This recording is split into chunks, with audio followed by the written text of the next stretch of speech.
Bienvenue, je suis Perrine Corvézier, la fondatrice d'Azimut. Azimut, c'est le guide des parents pour une orientation scolaire et professionnelle sur mesure avec votre enfant. Nous nous appuyons sur près de 100 spécialistes de l'orientation pour vous informer et vous conseiller.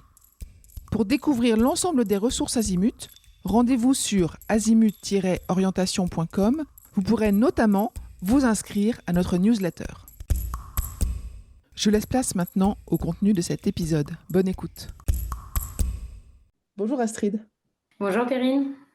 Merci d'avoir accepté de témoigner de ton retour d'expérience sur l'ESTACA. Tu as été diplômée en quelle année? Moi j'étais diplômée en 2021. On va peut-être recommencer par que tu nous racontes ton parcours avant l'ESTACA. Tu étais quel genre d'élève? Tu étais dans quel genre de lycée? Tu as fait quel genre de bac? Donc moi j'ai fait mon lycée à Lyon. J'ai suivi une filière scientifique, option mathématiques, que j'ai obtenue du coup en 2015. J'ai ensuite fait le choix d'intégrer une prépa scientifique, donc en maths et en physique à Paris, à Janson-de-Sailly. Suite à ces 2 ans de prépa, en maths et en physique, j'ai décidé de rejoindre l'ESTACA en 2017.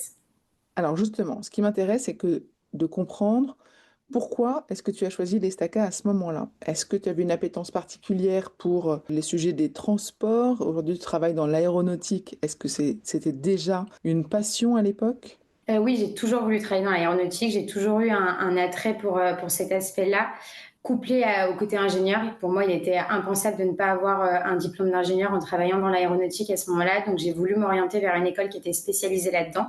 C'est pour ça que je n'ai pas choisi une école généraliste, mais vraiment une école qui est centrée sur les transports et qui me permettait aussi bien d'avoir une ouverture sur l'aéronautique que le spatial, puisque bien que je sois passionnée par l'aéronautique, j'étais quand même très intéressée par le spatial. Et du coup, les STACA me permettaient de pouvoir choisir entre ces deux domaines. Et c'est vraiment ça que j'ai recherché dans l'école que je souhaitais rejoindre. Alors, l'ESTACA, justement, est-ce que quand tu arrives après une prépa, tu arrives en troisième année, est-ce que là déjà tu es spécialisé sur l'aéronautique et ou le spatial, ou est-ce que tu as des cours généralistes? Quand je suis arrivée, j'avais des cours généralistes puisqu'on a forcément un tronc commun pour le côté ingénieur, mais j'avais déjà des cours qui commençaient à aborder des points spécifiques de l'aéronautique. Donc ça m'a permis d'avoir les deux aspects, continuer à développer mes compétences sur un tronc commun généraliste, tout en commençant à me spécialiser tout doucement en aéronautique. Et donc c'est vraiment ce que je recherchais et ça me permettait également de confirmer mon choix. Puisque bien évidemment, je savais qu'il y avait d'autres types de transports et que la STK pouvait être flexible sur le choix de la spécialité. Donc, ça me permettait d'avoir une année pour consolider mes compétences tout en confirmant mon souhait de travailler dans l'aéronautique. Est-ce qu'à ce moment-là, tu as écarté la notion du spatial? Oui, puisque je me suis rendu compte que les cours que je recevais sur vraiment l'aspect aviation me passionnaient vraiment comme je l'avais anticipé.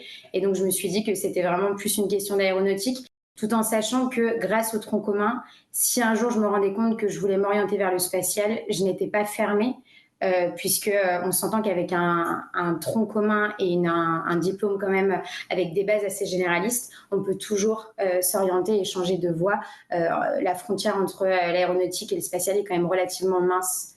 Donc voilà. Tu étais sur quel campus? Je crois que l'ESTACA à l'époque avait déjà deux campus, c'est ça? Oui, donc moi j'étais sur le campus de Saint-Quentin-en-Yvelines. D'accord. Est-ce que tu as un souvenir de la manière dont se déroulaient les cours? Oui, alors les cours se déroulaient de manière très organisée. On avait un planning très clair. On était accompagné par des professeurs qui étaient généralement des professionnels de l'industrie. Donc, ça nous permettait d'avoir aussi bien de développer des compétences tout en ayant leur expertise, puisque ce qui était assez enrichissant à l'ESTACA, c'est que les professeurs nous apprenaient des principes techniques, etc., mais ils nous partageaient toujours leur expérience et nous donnaient des exemples concrets puisque eux travaillaient sur plein de projets dans leurs fonctions respectives.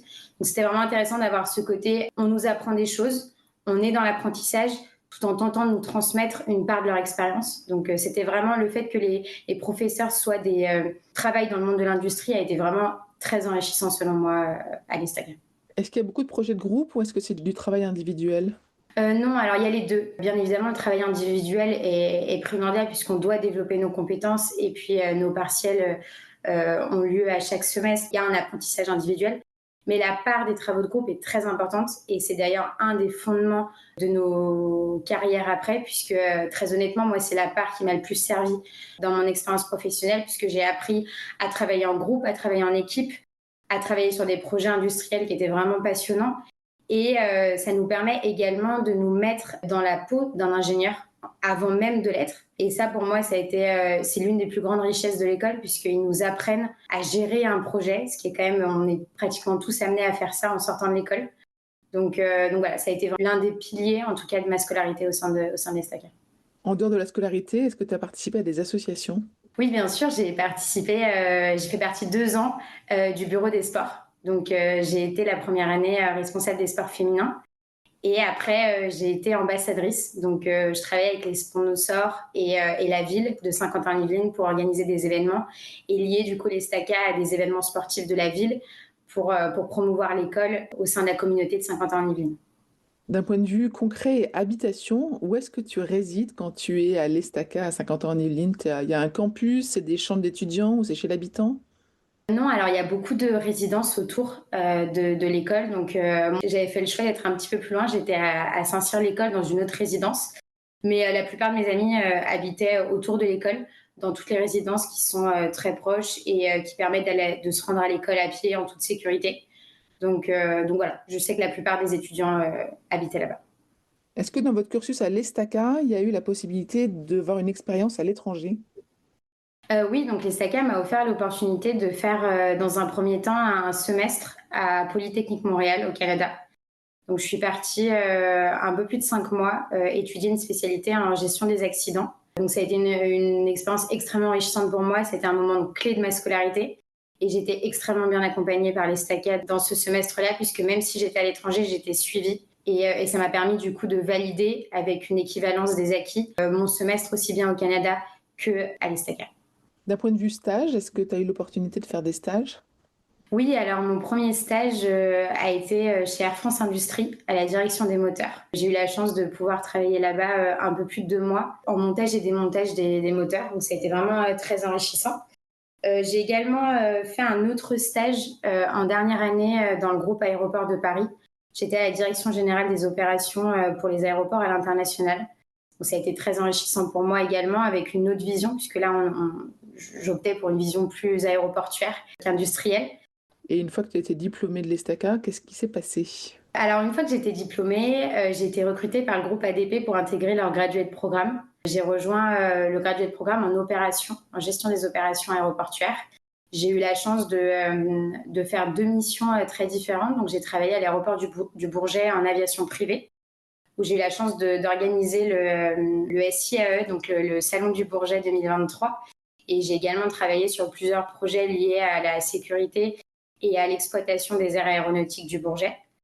Et j'ai ensuite intégré l'aéroport d'Orly à la direction générale des bagages. J'ai pu mettre en place un nouveau pôle opérationnel. Donc ça a été une expérience très enrichissante à la suite de l'Estaca. Et ensuite? J'ai ensuite été approchée par Airbus Canada. Donc c'était vraiment un souhait suite à mon semestre à l'étranger de retourner habiter un jour au Canada si j'avais une opportunité professionnelle. Et puis l'opportunité s'est présentée. Donc j'ai intégré Airbus Canada. Je suis maintenant responsable de la planification commerciale court terme du programme A220. Je suis les avions sur une horizon 0 à 9 mois. Donc je suis leur assemblage. Je m'assure qu'il n'y ait aucun retard, aucun problème technique qui pourrait impacter les dates de livraison. Je prends également en compte tous les risques commerciaux et financiers qui peuvent avoir lieu sur les livraisons. Et c'est moi qui définis du coup les dates de livraison et qui engage la responsabilité d'Airbus sur ces dates-là afin de pouvoir atteindre notre target annuel de livraison. Super, super métier. Est-ce qu'il y a des choses qu'on n'a pas racontées sur l'Estaca qui seraient intéressantes de partager avec les parents?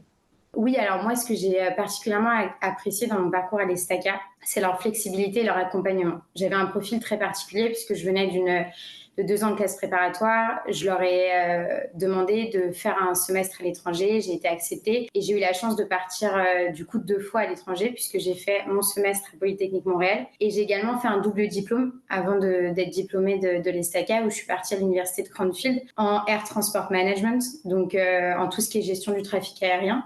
Et c'est là où j'ai pu développer des compétences aussi bien en commerce qu'en finance et en opération également. Et donc moi, ça a été très important d'être accompagnée par les STACA dans ce projet, puisque je voulais vraiment avoir une double casquette, aussi bien ingénieur que commerce. Et les STACA a su m'accompagner dans cette vision un petit peu plus moderne de l'ingénieur. Et c'est ce qui me permet aujourd'hui d'avoir le poste que j'ai, avec les responsabilités que j'ai, et d'avoir cette double casquette aussi bien industrielle, puisque je me sers de mon bagage ingénieur tous les jours. Mais j'ai également dû avoir un bagage commercial et financier, et que l'ESTACA m'a permis d'acquérir en m'offrant la possibilité d'avoir un double diplôme avec l'Université de Cranfield. Quand tu dis que l'Estaca t'a offert l'opportunité, c'est-à-dire qu'ils ont accepté ton souhait de t'inscrire ailleurs en parallèle de tes études à l'Estaca, ou est-ce qu'ils ont facilité, est-ce qu'ils t'ont aidé dans la recherche, est-ce qu'ils t'ont aidé aussi dans la démarche? Oui, bien sûr, l'ESTACA a un partenariat avec l'Université de Cranfield, donc ça, c'est vraiment primordial. Ça veut dire qu'il y a une vraie relation entre les deux écoles. Et c'est ce qui nous permet d'avoir la chance de pouvoir étudier en Grande-Bretagne, malgré tout le contexte, puisque moi, quand j'ai intégré l'Université de Cranfield, c'était juste après le Brexit. Donc l'ESTACA a vraiment facilité cet échange-là et a assuré que l'échange puisse se faire malgré les conditions plus compliquées suite au Brexit. Donc pour moi, ça a été vraiment très enrichissant, puisqu'on avait encore une fois un suivi parfait avec un lien constant entre l'ESTACA et son partenaire. Donc ça a été vraiment très enrichissant pour moi, et bien évidemment, je n'aurais pas forcément eu la présence d'esprit de candidater à Cranfield si l'ESTACA ne m'avait pas offert cette opportunité. J'ai une question sur le fait que tu aies fait une prépa. Est-ce que tu as vu une vraie différence dans les parcours de tes camarades qui sont arrivés directement après le bac? Je dirais que l'approche n'est pas la même. Sur une prépa généraliste, on n'est pas spécialisé. Donc c'est vrai que moi, quand je suis arrivée, mes amis de promo avaient déjà eu des cours de découverte sur les spécialités que proposait l'ESTACA. Ils sont peut-être arrivés avec un petit peu d'avance là-dessus sur « Ok, moi, mon choix est clair, il est déjà défini. Je pars en aéronautique, en spatial, en automobile ou en ferroviaire. » Alors que moi, j'ai peut-être pris un petit peu plus de temps du coup pour confirmer mon choix. Après, sur le reste, c'est vrai qu'on aborde peut-être d'autres points en prépa généraliste, mais ce qui est sûr, c'est que d'un point de vue niveau, on était tous équivalents et le niveau était sensiblement le même une fois que je suis arrivée en troisième année. Est-ce que vous gardez des contacts avec d'autres alumni? Est-ce que vous avez la sensation que le réseau des anciens étudiants est très fort à l'Estaca? Oui, alors faut pas oublier aussi que on passe quand même, alors du coup moi 3 ans avec des amis, ça devient, on passe parmi sûrement les meilleures années de notre vie en école et avec nos amis. Donc c'est vrai que j'ai gardé un cercle d'amis assez fort depuis l'ESTACA. Et également, l'ESTACA est de plus en plus présente dans les entreprises, que ce soit en France ou même à l'international.